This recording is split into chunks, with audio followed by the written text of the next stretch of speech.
Hello friends, welcome back to Tamil movie reviews. நான் உங்கள் தமிழ்.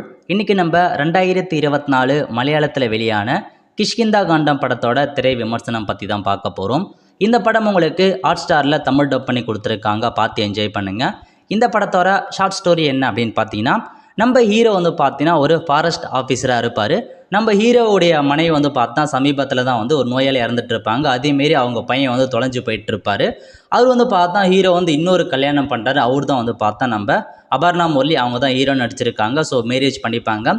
ஹீரோட அப்பா பார்த்தா ஒரு ரிட்டையர்ட் மிலிட்ரி ஆஃபீஸராக இருப்பார். அவருக்கு பார்த்தா மறதி நோய் இருக்கும். அந்த மறதி நோய் பற்றி அவர் யாருக்கிட்டையுமே சொல்லாமல் இருப்பார். அது மட்டும் இல்லாமல் யாருக்குமே தெரியக்கூடாதுன்ன மாரி நிறையா நோட்லாம் எழுதி வைப்பார். அந்த சமயத்தில் அதாவது அந்த ஹீரோட அப்பா இருக்காங்க பாருங்க, அவருடைய துப்பாக்கி பார்த்தா காணாமல் போயிடுது. அதை பார்த்தா தேடுவதற்காக கம்ப்ளைண்ட் கொடுக்குறாங்க. அந்த மாதிரி ப்ராசஸ் போகுது.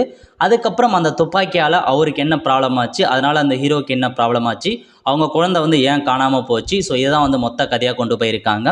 இது பார்த்தா ஒரு நல்ல ட்ராமாட்டிக் ஃபிலிமாக கொண்டு போயிருக்காங்க. த்ரில்லிங்கான ஒரு ஃபிலிம் தான். ஸ்டார்டிங் 1 மணி நேரம் பார்த்தா கதைக்களம் கொஞ்சம் ஸ்லோவாக தான் போகும். போக போக தான் கதைக்களம் சூடு பிடிக்கும். ஸோ ஓரளவுக்கு டீசென்ட் வாட்சலும் இது அந்தளவுக்கு த்ரில்லிங்னு சொல்ல முடியாது.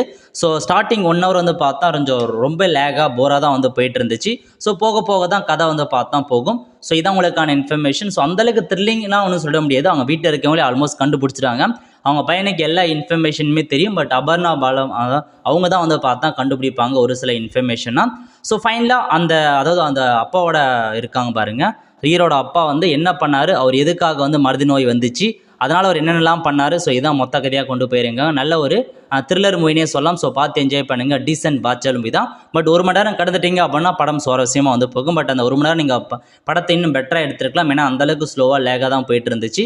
ஸோ பார்த்து என்ஜாய் பண்ணுங்கள். டீசென்ட் வாட்சல் மூவி. ஆல் த ஃப்ரெண்ட்ஸ், கண்டிப்பாக இந்த பிடிச்ச லைக் பண்ணுங்கள். அடுத்து ஒரு நல்ல வீடியோவில் சந்திப்போம். நன்றி, வணக்கம்.